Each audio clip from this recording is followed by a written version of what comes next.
नाथ नहीं कहे गए हैं। यहाँ भूतों के नाथ उनको कहा गया है कि हर पदार्थ, पृथ्वी का हर कण केवल शिव के द्वारा ही बनाए गए हैं। शिव जी ने ही इनको बनाया है, इसलिए इनको भूतनाथ भूतेश्वर कहा जाता है। कहीं कहीं पर इसको कुछ लोग लेके भाग जाते हैं, दूसरे भूतनाथ को बनाए। तो कहा गया है भूतनाथ अर्थात ब्रह्मांड के समस्त पदार्थ। भूत मतलब पदार्थ, यानी प्राणी अप्राणी एक ही धारा दिया पृथ्वी के लिए बात। इसलिए प्रार्थना है, इसलिए भक्त लोग उनसे कहते हैं हे रुद्र, इसलिए प्रार्थना है कि हम लोगों से सहस्त्र योजन दूर है आप, मगर आपके रुद्रों के धनुष खुल जाए।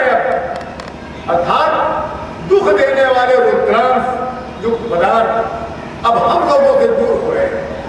हे शिव भगवान, अब हमारे दुखों का नाश करो, अब हमें सुखी बनाओ, हमारे मन की शांति दो, हमें हृदय में ज्ञान दो, हमें परम शक्तिमान बनाओ। 64वें मंत्र में इनको कहा गया नमस्ते रुद्रेभ्यो ये दिव्ये पाववत विश्वः हेभ्यो प्राचीदत् दक्षिणादत् प्रतीचीदर्शो ध्रुवा हेभ्यो नमोऽस्तु ते अवन्तु ते नो मृण्यन्तु हे विष्णो यष्णो देती तरेशाम जम्बे दद्मः। वैसे आप लोग को लगता होगा कि और कोई कथा होती जिसमें कहानी चलती, लोगों को बड़ा मजा आता है। वेद और उपनिषद की जब श्लोक पढ़े जाएंगे तो मजा उतना नहीं आता, मगर सत्यता यहीं से निकली। कहानी सुना कहानी तो बड़ा मजा आ जाएगा, कहानी हमको भी सुनाने के नहीं लगे, मगर मन ये वेद मंत्र हैं जिसके कानों के द्वारा हृदय में जब प्रवेश करेंगे वो मनुष्य अपने आप में पवित्र हो जाता है। शिव भगवान ने स्वयं कहा है जो मनुष्य वेद का आधा ही मंत्र पढ़ लेगा वो पाप मुक्त हो जाएगा, और कहीं उसने पूरा मंत्र पढ़ लिया या सुन लिया तो आप जो शिवत्व को प्राप्त कर देगा। जहां कोई कथा नहीं हो रही, कथा सुनाना तो सुना ही देंगे, मगर ये 64वां मंत्र यजुर्वेद का है जिसने बहुत बड़ी व्याख्या की है। नस्तेभ्यो रुद्रेभ्यो हे दिव्ये पावक विश्व, उन रुद्रों को जिनका निवास आकाश और देव्यो प्राचीन। अब प्रणाम करने की विधि बताई गई है। एक भक्त, बहुत बड़ा भक्त, वो कह रहा है हे रुद्र, जिसका तुम्हारा निवास तो आकाश है, मेघ की झड़ी तुम्हारा बाण है, कर जोड़कर पूर्व की ओर और कर जोड़कर पूर्व की ओर 10 बार और पश्चिम की ओर 10 बार और फिर ऊपर की ओर 10 बार, फिर दक्षिण की ओर 10 बार और फिर ऊपर की ओर 10 बार प्रणाम कर रहा हूं। इसलिए कर रहा हूं हे भगवान कि आप पृथ्वी वासियों की रक्षा करें और घृणित तथा समुदायी दुष्टों का संहार करें। ऐसे ऐसे भी भक्त पड़े थे जिन्होंने पृथ्वी के कल्याण के लिए सबके जिन्होंने अस्तुति कर डाली, की अजत कर डाला।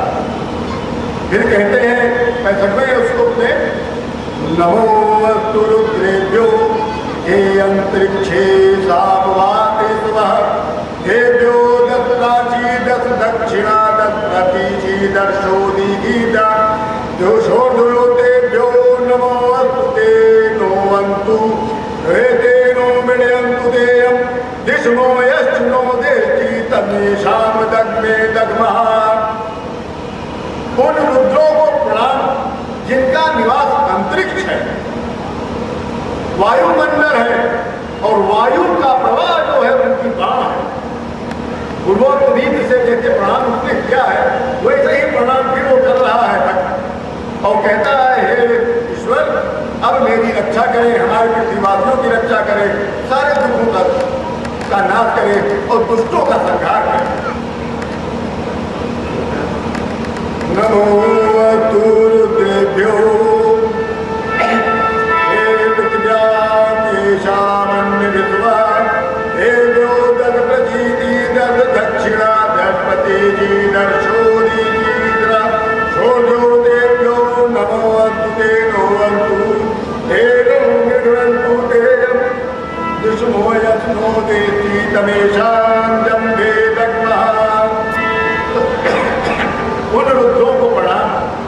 जिनका निवास पृथ्वी है, और अन्न और खाद्य सामग्री जिनका भाव है। पूर्वोक्त रीत से वो फिर प्रणाम करता है अपने प्रभु को और कहता है, हे प्रभु, हे रुद्र, ये पृथ्वीवासियों का आप कल्याण कर दो, इनको इनकी रक्षा कर दो, आप इनको सारे सुख दे दो और इनका दुख पूरा हर लो, और यहाँ पे जितने दुष्ट हो पृथ्वी पर उनका विनाश कर दो। हे प्रभु, हे रुद्र, हे भगवान भोलेनाथ, हमारे पृथ्वी का कल्याण करो। आप बताओ, वेद शयों का ज्ञान, शव माने होता है ज्ञान। वेद, शव और ज्ञान, ये तीन शब्द है, एक ही है। वेद का ज्ञान भी होता है, वेद का अर्थ शिव भी होता है। इसके कहीं कहीं पे बहुत बड़े बड़े ऋषियों ने इसको शिव भी कहा, क्योंकि शिव का ही तो वेद है, शिव के दिए गए उपदेश है वेद। और इसलिए सबसे परम मान्य ग्रंथ। सबके घर में गाड़ी आ जाएगा, बड़ी बड़ी टीवियां आ जाएगी, हेलीकॉप्टर आ जाएगा, हवाई जहाज, मगर वेद नहीं लाता कोई। और जिसके घर वेद नहीं, हिंदू के घर वो घर हिंदू का वो शून्य माना जाता है वो घर, जिसमें वेद को रखना चाहिए। तो मैं आपको वेद का मंत्र भी सुना रहा हूँ और आपके सामने चारों वेद भी रखे हैं और सारे उपनिषद भी रखे हुए हैं। आप इस समय धन्य हैं, और ये हम लोग सबसे बड़े धन्य हैं कि हम शिव की नगरी में और शिव के शिवालय में बैठे हुए हैं। नारद जी ने एक रामानुज वैष्णव समुदाय है, संप्रदाय में एक रामानुज एक पुस्तक है। नारद जी ने वैष्णवों को एक नियम बताया है, उनके लिए है कि आप कहीं पे भी जाएंगे, चाहे किसी शहर में जाएं, चाहे किसी नगर में जाएं, अगर वहां शिव जी का मंदिर नहीं है तो वहां तुम मत ठहरना है। हे वैष्णव, हे तुम मनुष्य, तुम वहां मत रुकना जहां शिव जी का मंदिर ना हो, जहां शिव का नाम न लिया जाता हो, वहां मत जाना। कृष्ण भगवान जी ने गीता में कहा है कि जो प्राणी शिव को रटता रटता आगे जाता है, मैं उसके पीछे डरता डरता चलता हूं, क्योंकि शिव जी ने उनको कह रखा है हमारे भक्त का रक्षा करना। और वो लालच भी जाते हैं, लालच में जाते हैं कि वो जो उच्चारण हो रहा है हमारे कानों में भी आ जाए। ये है शिव की महिमा। शिव की नाम के बारे में कहा गया है, विष्णु भगवान ने कहा है कि शिव नाम का ओम नमः शिवाय एक ऐसा मंत्र है जिसको जपने के लिए आप शुद्ध और अशुद्ध की कामना करनी ही नहीं चाहिए। आप जिस अवस्था में हो, जिस दशा में हो, जिस जगह हो, चाहे शौच क्रिया कर रहे हो, चाहे आप सो रहे हो, चाहे आप खा रहे हो, चाहे आप चल रहे हो, चाहे आप घूम रहे हो, चाहे नाच रहे हो, अगर ओम नमः शिवाय आप जपते हैं तो आपका कोई बाल का बांका भी नहीं कर पाएगा, क्योंकि चारों तरफ आपका विष्णु भगवान का रक्षा का घेरा पड़ा रहता है। आपका एक कवच होता है तो विष्णु भगवान स्वयं लेके चलते हैं। ये ऐसा बताया गया है, ये पुराणों में कहा गया है। इसके भी आगे हम आपकी महिमा बताएंगे।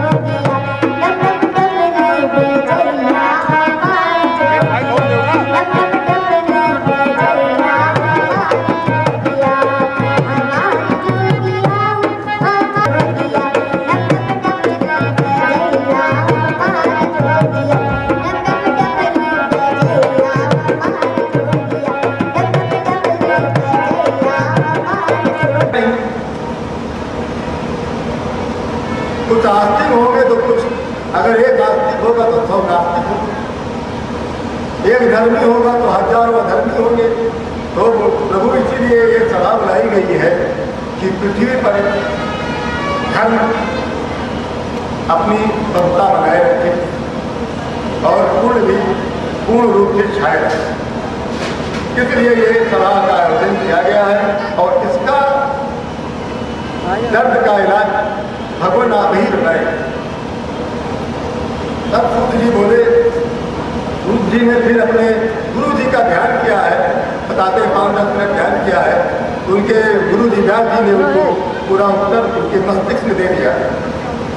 तब सूत जी कहते हैं आप खोलकर, मुनिवर ये तो बहुत ही जटिल प्रश्न आपने किया है। अब मैंने अपने गुरु जी का स्मरण किया तो गुरु जी ने हमको उसको बताया है और उसको आप लोग ध्यानपूर्वक सुनिए। कलयुग के पापों का नाश करने का परमार्थ है केवल शिव भगवान, और कोई में इतनी शक्ति नहीं है कि इनके पापों का नाश हो। यहाँ पे हम आपको रोक एक चीज बताएं आपको कि शिव का नाम जो रखता है तो शिव जी ने खुद स्वयं आदेश किया है यमराज को कि हमारे उस भक्त की हाथ नहीं पकड़ोगे आप। जब उस भक्त की मृत्यु होती है तो शिव जी का आदेश होता है, आदेश रहता है कि यार यमराज जी हमारे भक्त का हाथ नहीं पकड़ेंगे और वो आपके साथ यमलोक नहीं जाएगा, वो वहां जाएगा शिवलोक, जहां पर बताते हैं वहां पर पाप पुण्य का लेखा नहीं होता। वहां सब एक ही आचरण होता है, आपका पाप भी शून्य, वहां पुण्य भी शून्य। आपका रहता क्या है? केवल शिव भक्तियां। ये है शिव की महिमा। तो सूत जी ने कहा कि कलयुग में केवल एक ही चीज है जो शिव जी को याद करेगा, शिव जी को जो भजेगा। पुराण, महाशिव पुराण की रचना स्वयं शिव भगवान ने किया है और इसकी रचना सारे उपनिषद से निचोड़ के किया गया है। जैसे समुद्र का मंथन करके लक्ष्मी को निकाला था शिव जी ने, वैसे पूरे उपनिषद का मंथन कर शिव महापुराण का उदय किया है। क्यों किया कि पृथ्वीवासी अगर शिव पुराण का प्रतिदिन अगर एक ही पाठ करे तो एक साल में ये पूरा शिव पुराण पूरा हो जाएगा और उसके पापों का नाश हो जाएगा और उसके घर का वातावरण भी शुद्ध हो जाएगा। तो जहाँ जहाँ शिव पुराण की कथा की आवाज उसकी जहाँ जहाँ जाएगी उतना वातावरण शुद्ध होता चला जाएगा। ऐसी महिमा जी ने बताई। तो कहा जो इस ग्रंथ को एक नाथ में पढ़ता है तो वो ब्रह्म हत्या जैसे पाप से भी मुक्त पा जाता है। और यदि कोई शिवालय में बैठ के पढ़ता है तो या बेल के पेड़ के मूल भाग में बैठ के पढ़ता है तो उसको अद्भुत फल की प्राप्ति होगी। शिव पुराण में 1,00,000 श्लोक है, 1,00,000 श्लोक, मगर अब तो 1,00,000 श्लोक नहीं बचे हैं, अब तो 24,000 श्लोक बचे हैं। और इसमें यह भी कहा गया है कि इसका अगर कोई एक श्लोक सुन भी लेता है, इसमें भी बताया गया है शिव जी का एक कोई श्लोक अपने कानों द्वारा सुन लेता है उसके पाप की मुक्ति हो जाता है। और शिव जी की एक ऐसी शक्ति मैं आपको बता दूं, शिव पुराण में लिखा हुआ है, स्कंद पुराण में भी स्पष्ट है कि आप शिवलिंग शिव मंदिर के बाहर से अगर आप गुजर जाए आपको आपके अंदर कारण आपके अंदर शिव भक्ति पैदा होगा। और यदि आपने शिव दर्शन कर लिया उस समय, आप बताऊं आप जब मंदिर के अंदर जाते हैं तो मंदिर के अंदर आप नहीं जाते, आप जरूर जा रहे हैं फूल लेके, बेलपत्र लेके, जल लेके, दूध लेके, आप अंदर नहीं जाते। आपका पूरा शरीर अदृश्य हो जाता है उनके मुख्य द्वार पर। आपका वो जो तत्व होता है वो शिव तत्व निकल के जाता है वहां जब चला रहे। कोई मनुष्य अंदर नहीं जाता है तो वहां उसका शिव तत्व जल चढ़ाने जाता है। इसलिए भाइयों शिव की महिमा इतना अपरंपार है कि उसकी महिमा कोई वेद नहीं पूरा कर पाया, 18 पुराण नहीं कर पाए, सारे उपनिषद नहीं कर पाए। हम लोग तो यही मिल गए। कल मैं उस गुरु की पूजन किया, हमारे गुरु पंडित विद्वान पंडित अयोध्या प्रताप शुक्ल मैं उनको नमन करता हूँ। ये मिला हमको, यहाँ से मुझे सारे वेद मिले। मैं वेद ढूंढ रहा तो मिल ही नहीं रहे थे हमको, कोई किसी प्रकाशक के पास नहीं, न वेद न उपनिषद, ये मिल गए मुझे। कहीं दौड़ना भी नहीं पड़ा। हम थे, हमारे बहुत ही अधिकारी महोदय जी बैठे हैं, गंगा प्रसाद यादव जी, हम लोग जो ऐसे गए अपने आप मिल गया। लोग ढूंढते हैं, हमको अपने आप मिल गया। ये होता है शिव भक्ति की लीला, शिव की लीला। हम लोग कुछ सोचे ही नहीं कि हम लोग यहाँ ये करें, ये सब अपने आप शिव भगवान की लीला और हमारे गुरु जी की महिमा और हमारे स्वामी जी की भी महिमा यहाँ है। वो भी बहुत दूर से आए हैं, कल से बैठे हैं हमारे पास। उन्होंने पूरा विधि पूर्वक सब करवा के कथा शुरुआत करवाई। आज ही रात कल इनका एक महामृत्युंजय का जाप चल रहा है। आज मगर हमारे हम लोगों के लिए शिव भगवान के लिए आ गए।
कहते नहीं एकानंद चतुरानंद पंचानंद राज है।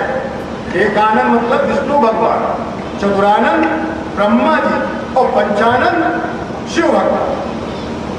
ये शिव की आरती नहीं है, ये हमारे तीनों देवों की आरती है, शिव भगवान की आरती नहीं है। आगे जान लीजिए आप। मगर हम लोग आस्था क्यों करते हैं कि तीनों शिव में समाहित हो, हमारे परमात्मा में तीनों, ये तीनों परमात्मा से, इसलिए हम लोग इन तीनों की करते हैं, क्योंकि भगवान शिव ने इन तीनों को काट दिया गया, सृष्टा और पालक, रक्षक और संहारक। अब आपको एक चीज और बता दें, ब्रह्मा जी तो सृष्टि का निर्माण करने लगे और विष्णु भगवान पालने का काम और रक्षा करने का काम। तो क्या शंकर भगवान क्यों संहार ही करेंगे? क्या सबको मारेंगे? नहीं नहीं ना, संहार का कार्य मारने का नहीं उसमें है संदर्भ। आप अगर पढ़े ठीक से तो संहारक तब होते हैं जब कोई राक्षसी प्रवृत्ति आती है, मगर वो संहारक का कार्य उनका सबसे कठिन कार्य है। जब ब्रह्मा और विष्णु जी के कार्य में जब नियंत्रण खो जाता है उनके सृष्टि रचने में और उसको पालने में जब नियंत्रण खो देते हैं तब शिव जी उसको संभालते हैं। ये है शिव जी का कार्य। हर क्षण वहां जाते रहते हैं जहां जहां उनकी भक्ति होती। आप इसके संदर्भ में आपको एक कथा भी बता दूंगा कि मैं थोड़ी देर में। और शिव को कल्याणकारी और संहारक भी कहा गया, परंतु संहार का कार्य भक्तों का नहीं करते। भक्तों का केवल कल्याण करते हैं, ये केवल राक्षसों का और पापियों का संहार करते हैं, भक्तों का नहीं। शिव अपने भक्तों का सदैव मंगल करते हैं। और शिव एक ऐसे भगवान है, आपको बता कुछ लोग पूजा करते हैं, लक्ष्मी जी की पूजा करेंगे तो हमको लक्ष्मी मिलेगी, शनि जी की पूजा करेंगे तो हमसे शनि जी नाराज नहीं होंगे, यही सब बृहस्पति भगवान की करेंगे तो हमें पर धन की वर्षा होने लगेगी, शुक्र की पूजा करेंगे तो भौतिक सुख का प्राप्त होगी, बुद्ध की पूजा करेंगे तो हमको बुद्धि का भी एहसास होगा। मगर ना, शिव एक ऐसे आराध्य देव हैं, सारे सुख सारे कल्याण शिव जी स्वयं देते हैं अपने भक्तों का। शिव जी सारे पाप का विनाश करते हैं। और जहां शिव भगवान होता, मैं आपको आज बता दूं, उस घर जब शिव की पूजा होती होगी वहां पर वास्तु दोष नहीं होता, वहां ज्योतिष का विधान नहीं होता। ज्योतिष कोई विद्या नहीं है भाइयों, आदि नोट कर लीजिएगा। शिव से सारी विद्या निकली है, जितनी विद्याएं निकली है सब शिव से निकली है। जो आज वैज्ञानिक अपना नाम कमा रहे हैं वो सब शिव द्वारा निकली है। मगर ज्योतिष कोई विद्या नहीं है, एक अनुमानित गणती विद्या बनाई गई। मगर वहां पर राहु केतु भी नहीं कुछ कर पाएंगे, वहां शनि भगवान भी कुछ नहीं कर पाएंगे, वहां दोष भी नहीं होगा। जहां शिव भगवान होते हैं केवल वहां कल्याण होगा, केवल कल्याण। और हर दुख अपने आप हट जाते हैं।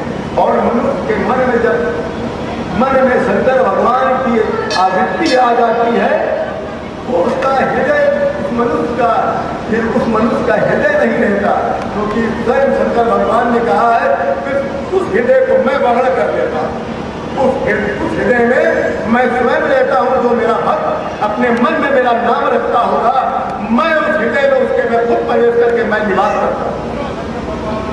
ये शंकर भगवान की महिमा है। ये शंकर भगवान ने कहा,